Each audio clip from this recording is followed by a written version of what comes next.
औज़ुबिल्लाहि मिनश्शैतानिर्रजीम बिस्मिल्लाहिर्रहमानिर्रहीम। अल्हम्दुलिल्लाह रमज़ानुल करीम का नवा रोज़ा शुरू हो चुका है और आज की इस वीडियो में हम कुछ और ऐसे आज़ार का सुनेंगे कि जिनकी बिना पर शरीयत बाज़ औक़ात तो ये लाज़िम करार देती है कि आप रोज़ा ना रखें और बाज़ औक़ात आपको इजाज़त है कि आप चाहें तो रोज़ा छोड़ सकते हैं। उसमें हम 4 आज़ार सुन चुके थे पिछली वीडियो में। 5वां है बुढ़ापा। ऐसा शख्स जो बहुत ज़्यादा बूढ़ा हो, उसे शरीयत में शेख फ़ानी कहते हैं फ़िक़ह की ज़बान में।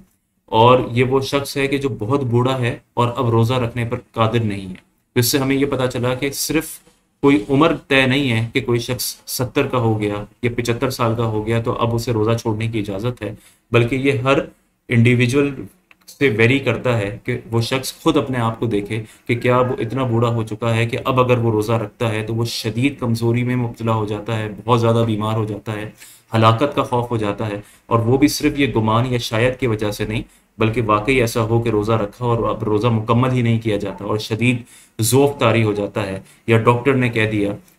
जब इस तरह यकीन आ जाए या गालिब गुमान हो तो फिर रोज़ा छोड़ने की इजाज़त होगी बुढ़ापे की वजह से। छठा उज़र है खौफ हलाकत।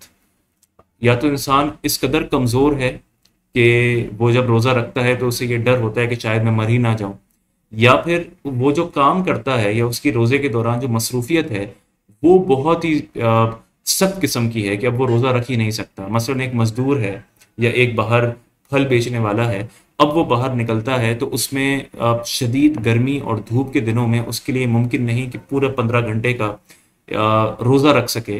तो अब इसमें रोज़ा छोड़ने की इजाज़त होगी, लेकिन चंद शराइत के साथ। पहली शर्त तो ये कि शायद कि क्या वो छुट्टी ले सकता है।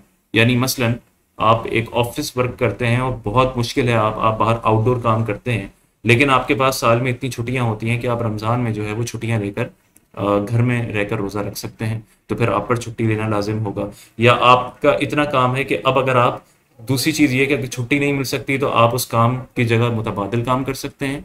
मसलन एक वो शख्स है जो साल में कभी कुछ काम करता है, कभी कुछ काम करता है, तो उसने रमज़ान में आउटडोर काम छोड़ के इंडोर काम शुरू कर दिया, जो दियारीदार तबका है।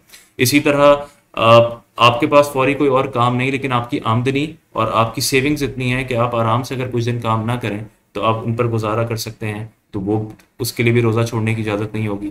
ना ही कोई और ऐसा शख्स है, मसलन आपके घर में भाई है, आपके वालिद हैं, कोई ऐसा करीबी है जो आपकी कफ़ालत कर सके। जब ये तमाम सूरतें पाई जाएंगी और फिर आपका आपका काम ऐसा हो कि उसमें आप रोज़ा रख ही नहीं सकते, तो फिर शरीयत आपको इजाज़त देगी कि ठीक है, आप रोज़ा छोड़ सकते हैं और बाद में जब आपके लिए मुमकिन हो तो आप इस रोज़े की कज़ा करेंगे। उसके बाद सातवां सातवां उज़्र हो सकता है इकराह, यानी आपको कोई मजबूर कर दे, कोई आपको धमकी दे। मसलन वो ममालिक के जहाँ पर मुसलमानों पर बहुत ज़्यादा जुल्म होता है, वहाँ पर अगर कोई धमकी दे कि अगर रोज़ा रखा तो कोई उस तरफ कर देंगे या आपको जान से मार देंगे, और इस बात का यकीन हो कि ये ज़रूर ऐसा कर देंगे, तो इस बिना पर भी रोज़ा जो है वो तर्क किया जा सकता है। आठवां नुकसान अक़ल। आपकी ऐसी कैफियत हो जाए, इतनी कमज़ोरी हो जाए कि आप हलाक तो नहीं होंगे लेकिन आपकी अकल ज़ाहिर हो जाएगी, इस बिना पर भी रोज़ा छोड़ा जा सकता है। नवा है जंग व सरहदी हिफाजत।